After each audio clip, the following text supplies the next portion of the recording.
Guardians. Today we're taking a look behind the curtain at what I think might be the best build for Legend Onslaught. Onslaught summons wave after wave of enemies, doing its best to overwhelm you and your team with the sheer amount of manpower coming your way. With this build, we focus on clearing out as many as possible and melting bosses and mini bosses thrown at you, while at the same time ducking into the shadows to stay alive. So rally your fellow Guardians, prepare your arsenal, and join us as we explore the #1 Onslaught build designed to dominate PvE content in Destiny 2. Remember to leave a like if you find this video helpful, and if you like seeing build videos and other Destiny 2 helpful content, consider hitting that subscribe button. With that being said, let's jump right on into it.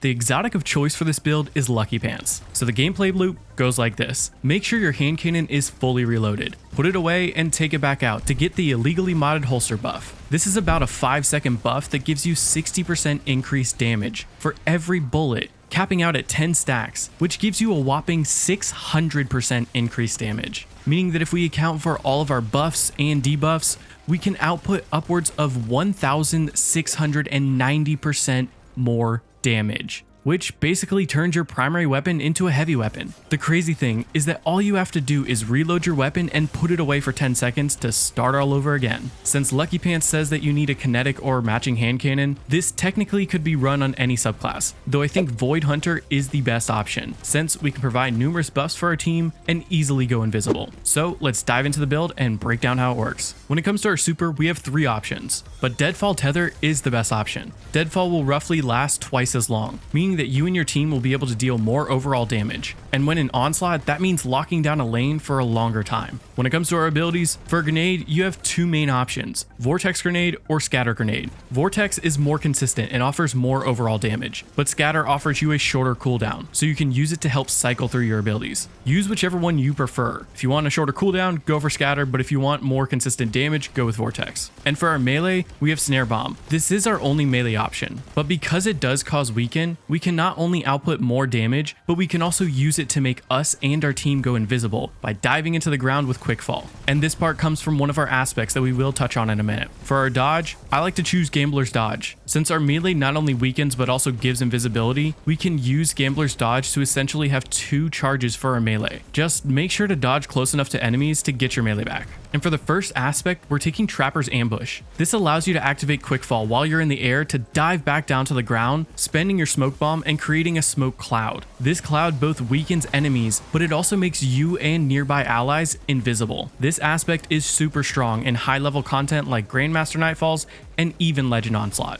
So we pair that with our next aspect, which is Vanishing Step, and that allows you to go invisible whenever you dodge. Now this might sound simple, but it's actually very powerful. See, we can now use our melee or quick fall as our main source of invisibility. That way we get the added benefit of weaken. We can then use our dodge near enemies to go invisible again, or if you're currently invisible, it'll extend that invisibility. At the same time, you'll get back your melee charge to do it all over again. And that essentially means that you'll have 3 ways to go invisible on demand. So taking a look at our fragments, first up we have Echo of Starvation, where picking up an Orb of Power or a Void Breach will grant you Devour. Our grenades are super useful, and this makes it so that getting kills will also give back grenade energy. But when you have Devour active, kills will also grant you 100 health, making your survivability skyrocket since you can easily get kills and go invisible whenever you want. After that, I like to take Echo of Obscurity so that finishers grant invisibility. While this isn't 100% necessary, I do like running it with this build in high level activities. So this is basically like a get out of jail free card in case I don't have any of my abilities active. And for our third fragment, I'm taking Echo of Vigilance. And this makes it so that getting a kill while you're at critical health, you're granted a Void Overshield for 5 seconds. Now this Overshield only has 45 health, but when we take into account that we have Devour active, we're immediately gaining back 145 health whenever we get a kill at critical health. And when we have that Overshield active, we take 50% less damage. So in reality, this Overshield is equivalent to 90 health. This really helps out in activities like Legend Onslaught or GMs, since it could be the difference between living or dying. And for our last fragment, it really depends on the game mode you're running. In Legend Onslaught, I love Echo of Reprisal. This makes it so that getting kills while surrounded gives you extra super energy. With Onslaught, you want to have every way you can to get back your tether as quick as possible. But in other game modes,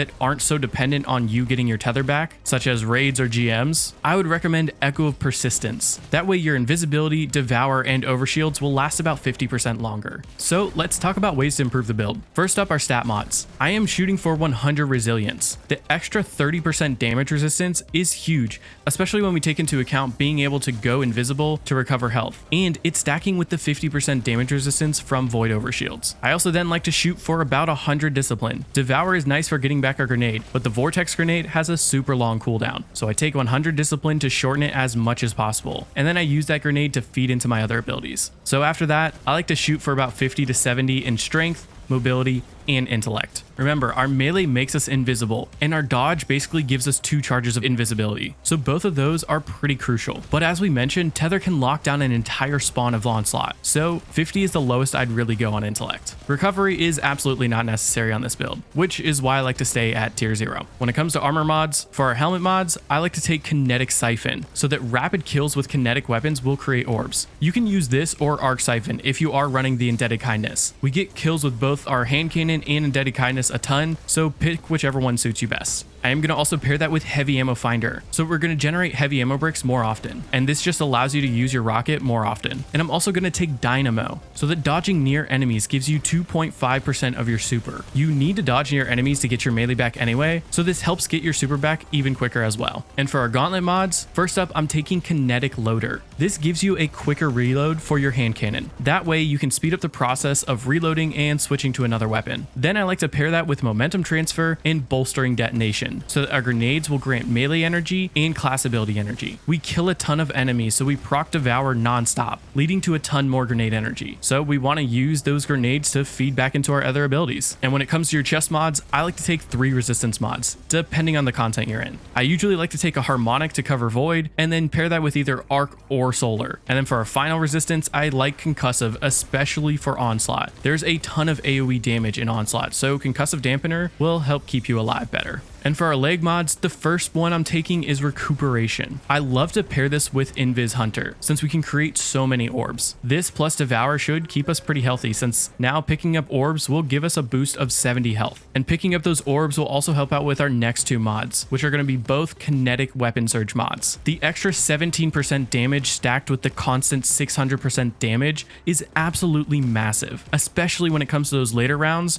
when your overall damage is reduced. And finally, for our mark, I'm taking bomber, so that we get 12% of our grenade whenever we use our class ability. Again, that grenade feeds back into our other abilities, so this just helps cycle all 3 of them. And after that, I like to take reaper, so that whenever we get a kill after dodging, we create an orb. Orbs help get back our super and buff our hand cannon, but they also give us scrap, so we want to take mods to create as many as possible. And finally, I'm taking time dilation, so that our decaying armor charge has longer duration. That way we can have longer uptime on those weapon surge mods. When it comes to the artifact, this season isn't about void, so there's not too much that we can do, but there are 3 that can help you out. First, wished into being. This makes it so that getting an ability kill while between 80% to 99% of your super will spawn 3 orbs. This helps get your super back even quicker and gives you more scrap. I also like to take 2 rocket launcher perks, the first being overload rockets. We'll run into overload champs, and we are using rocket launchers, so this does help stun those champs. But I also like to take blast radius, since getting 2 rapid kills with a rocket launcher will give you armor charge, and we will be using our rocket at times to clear out large portions of enemies. When it comes to our weapons, for our kinetic slot, we are taking a hand cannon. My favorite option is going to be Warden's Law, with 4 times the charm and Vorpal, and that'll help us melt bosses. Warden's Law does the best job at ramping up to 600 damage the quickest, and we only have 5 seconds to deal that massive damage, so this helps deal the most amount of damage. But if you don't have Warden's Law, the 7 Seraph, Malfeasance, or Crimson are all great options, and specifically in that order. You want a weapon with Vorpal, since you can amp up that damage the most, and we can use an exotic in the heavy slot. But if you don't have a great legendary option with Vorpal, you can take something like Malfeasance, since it does have Vorpal as well. But Crimson is also a burst weapon, so it helps ramp up that damage, and it's going to give you more health back when you're getting those kills. For the energy slot, my favorite option is Indebted Kindness. It has fantastic ammo economy, and it can roll with Volt Shot to help deal AoE damage. Plus, it's a sidearm, so it can deal with those barrier champs. That way, with your primary, you can deal with Unstoppable, your secondary, you can deal with barrier, and your heavy, you can deal with overloads. But if you don't have this, a sniper is probably your best option. I personally really like the Aikilo sniper with 4 times the charm and Focus Fury, but pick a weapon that helps you in whatever you're lacking. If you need more ad clearing, maybe use a wave frame, but if you want more long range damage, a sniper is perfect. And when it comes to the heavy, Galley is the #1 option. With its Wolfpack rounds, you can buff your teammates' rockets, and it'll help clear out waves of enemies. I have seen a lot of people running Xenophage, but I'm not a huge fan because it doesn't let me stun those overload champs. So legendary rockets with bipod are my second choice, since you'll get a ton of rockets, and using those rockets isn't as much of a consequence. And there you have it, Guardians. We've covered a build that excels at wiping out mass amounts of targets, melting through bosses, and even locking down entire spawns of enemies. I truly do think this might be the #1 build when it comes to Legend Onslaught. But remember, mastering these builds is only the beginning. Experiment with different combinations, tweak your loadouts to suit your playstyles, and never stop honing your skills. If you found this video helpful or just enjoyed seeing a new perspective, feel free to like the video and comment down below what you might change or how you'd improve the Lucky Pants build. Keep an eye out for future videos as we continue to explore the ever-evolving world of Destiny 2. Until then, may the threads of fate be ever in your favor. This is Lucky Mech,